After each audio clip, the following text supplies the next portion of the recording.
Customer experience is not like a Christmas tree. What do I mean with that? Is that you cannot just turn on and turn off your customer service mindset. A lot of companies have difficulties today because of increasing prices, the high inflation, lowering buying power from customers. So I understand the pressure that we feel on customer service and customer experience. But you just have to be aware that if you decide to turn off the Christmas tree, the customer service Christmas tree, for like a couple of years, it's very difficult to turn it back on. We saw this in the past few years. Like airlines suffered because of what happened in the past 2 years, and then they had to turn their whole machinery back on, and then we had a nightmare this summer in a lot of airports across Europe. And again, I understand that a lot of companies are like calculating and thinking, okay, how can we be more efficient? And in many cases, the conclusion is we have to lower our investments on customer experience. But I would like to invite you just to think about this. Is there a way that you can lower your cost and increase customer experience at the same time? Maybe there are a bunch of things that you do that actually could be done in a more efficient way and make customers happy at the same time. Let me give you an example from my private life. Like this summer, we were flying to the States with KLM.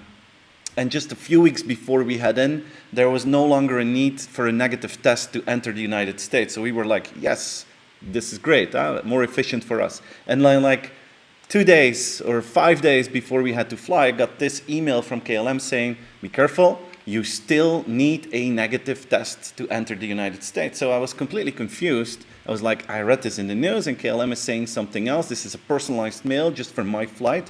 So I was worried. So what do you do as a customer when you're worried? You take your phone and you call the KLM help desk. I had to wait for about 45 minutes before I had someone on the phone. And then I had this really friendly lady who said, no, sir. You're absolutely right. That email is a mistake. You don't need a test anymore. Nothing to worry about.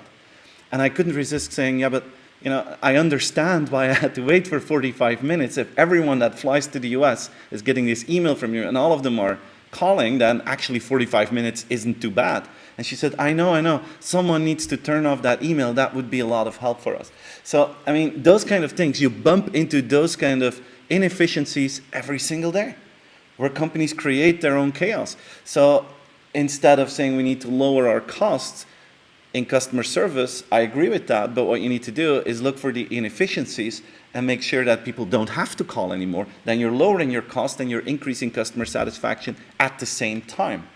And again, CX is not a Christmas tree. You cannot just turn it on and off like you want. Internal communication is crucial in that. You cannot say now for 2 years to your team, like, we're going to lower our service for a while because there's high inflation. And then in 2 years, when things clear up, you could say, okay, now we're going to be more customer-centric again. It's not like that, because customer service, customer experience is like part of your culture. It's part of your mindset. And if you tell people for 2 years that you need to be careful with that, don't do too many efforts because that's too expensive, then if you want to change that's going to be almost close to impossible. So maybe we'll have to put cheaper lights in the Christmas tree, put LEDs in it, I don't know. But it's crucial in these difficult times when CX is under pressure to keep your focus on customer experience. Don't turn off the Christmas tree. Figure out something else. Look for ways that you can increase your efficiency and make customers happier at the same time. Remember the KLM example. Or be more creative. Maybe you can do things in a different way. What we don't need to do is fancy, expensive stuff for customers, but we can do maybe creative, cheap things that still surprise them. And last but not least, I mean, in difficult times, what we need to do is stop complaining to our customers and use our positive mindset. Use your human power, your human friendliness more than ever before. Say more yes to customers if they ask for something that is not part of your regular process. That human part is maybe the cheapest investment you can do, but it's in this world, in these times that we're living in, it's going to probably be the biggest differentiator for the next 2 years. So keeping your focus on that is crucial. So my advice would be keep the Christmas lights on, but just do it in a more creative, efficient, and human way.